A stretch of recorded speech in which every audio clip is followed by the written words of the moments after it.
kondisi yang tidak merata. Tidak merata yang dimaksudkan di sini itu ialah bumi itu memiliki letak ketinggian yang berbeda-beda. Ada yang daratan tinggi dan ada juga dataran yang rendah. Akibat dari permukaan yang tidak rata ini mempengaruhi kondisi iklim, tanah, dan manusia, dan juga mempengaruhi pada persebaran flora dan fauna. Akibat dari perbedaan permukaan bumi ini memunculkan 3 faktor utama yang akan kita bahas pada pertemuan ini. Dimulai dari faktor iklim atau klimatik.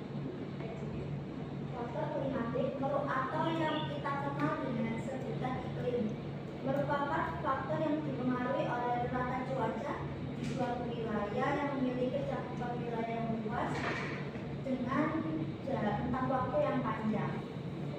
Iklim di dunia itu berbeda-beda dan dibagi menjadi 4, ada iklim tropis, subtropis, dan dingin. Sehingga menyebabkan adanya keberagaman flora dan fauna. Karena flora dan fauna di setiap wilayah itu dapat hidup atau mampu hidup di iklim yang berbeda-beda.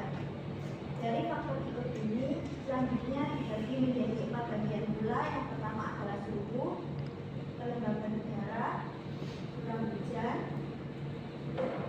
dan juga kita bahas dari faktor suhu. Faktor suhu merupakan faktor utama dalam menentukan lingkungan ideal bagi makhluk hidup.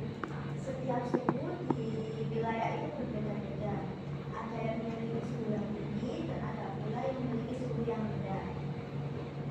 Contohnya adalah di wilayah kutub dan di wilayah gurun. Di wilayah kutub memiliki suhu yang rendah sehingga membuat cuaca sekitarnya menjadi dingin dan mempengaruhi hewan dan tumbuhan yang dapat hidup. Seperti setiap suhu di wilayah itu berbeda-beda. Ada yang memiliki suhu yang tinggi dan ada pula yang memiliki suhu yang rendah.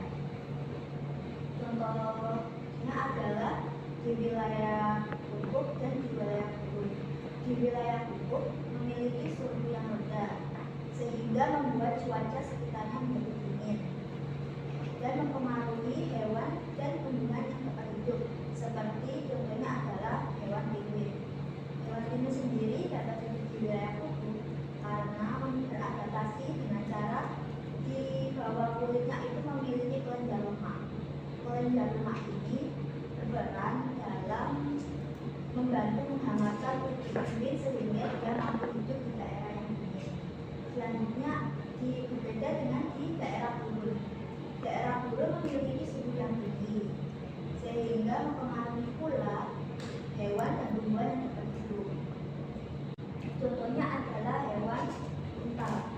Hewan unta dapat hidup di daerah gurun yang panas karena beradaptasi dengan cara memiliki punuk di tubuhnya.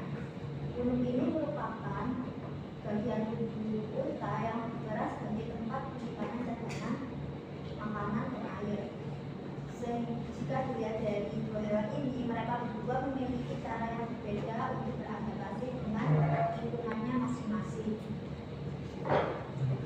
Lalu selanjutnya adalah faktor kelembaban udara. Faktor kelembaban udara sendiri berkaitan dengan kadar air. Kadar air di setiap wilayah juga berbeda-beda. Ada yang memiliki kadar air yang tinggi dan ada pula yang memiliki kadar air yang rendah. Wilayah yang memiliki kadar air yang tinggi itu contohnya di hutan hujan tropis. Sedangkan wilayah yang memiliki kadar air rendah contohnya adalah di wilayah gurun.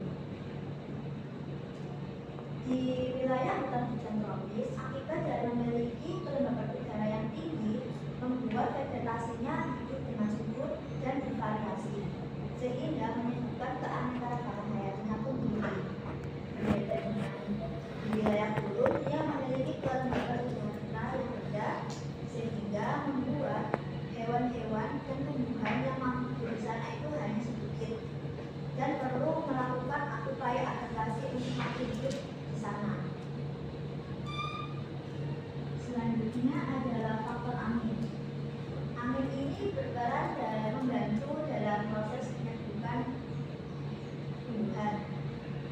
Lalu angin, serbuk sari atau benang sari yang ada di kulit bunga itu akan tersebar ke tanah.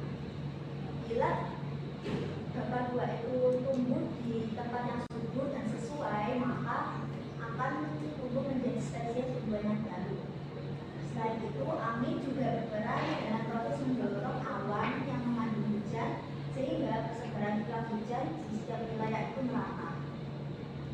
Selanjutnya adalah faktor curah hujan. Faktor curah hujan merupakan faktor yang sangat penting bagi persebaran flora dan fauna. Hujan membantu untuk memenuhi suplai air di setiap wilayah. Setiap wilayah memiliki curah hujan yang berbeda pula. Ada yang curah hujannya tinggi dan ada pula yang curah hujannya rendah. Daerah yang memiliki curah hujan tinggi itu tentunya seperti tadi berkaitan dengan tanggal air, yaitu di hutan hujan tropis. Sedangkan daerah yang memiliki curah hujan rendah itu berada di daerah gunung, sehingga menyebabkan perbedaan keanekaragaman hayatinya, di mana hutan hujan tropis memiliki keanekaragaman yang tinggi, sedangkan gunung memiliki keanekaragaman hayati yang rendah. Selanjutnya kita masuk ke faktor yang kedua, yaitu faktor edafi. Faktor edafi dikenal juga dengan faktor tanah. Tanah merupakan media hidup bagi makhluk hidup. Di atas tanah, semua makhluk hidup beraktivitas, mulai dari mencari makan, minum, dan berkembang biak. Tanah memiliki komponen seperti air, unsur hara, dan zat organik yang berperan dalam proses pembentukan tanah. Saat tumbuhan hidup di tanah yang memiliki kesuburan yang baik, maka menyebabkan tumbuhan itu dapat tumbuh dengan subur. Sehingga dengan suburnya tumbuhan ini berpengaruh pula pada hewan-hewan di sekitarnya dan membentuk sebuah rantai makanan. Rantai makanan sendiri merupakan fenomena di mana hewan saling makan dan makan, di mana tumbuhan ini berperan sebagai produsen yang menghasilkan tanaman yang untuk mencukupi kebutuhan hidup dari konsumen yang pertama berupa hewan herbivora.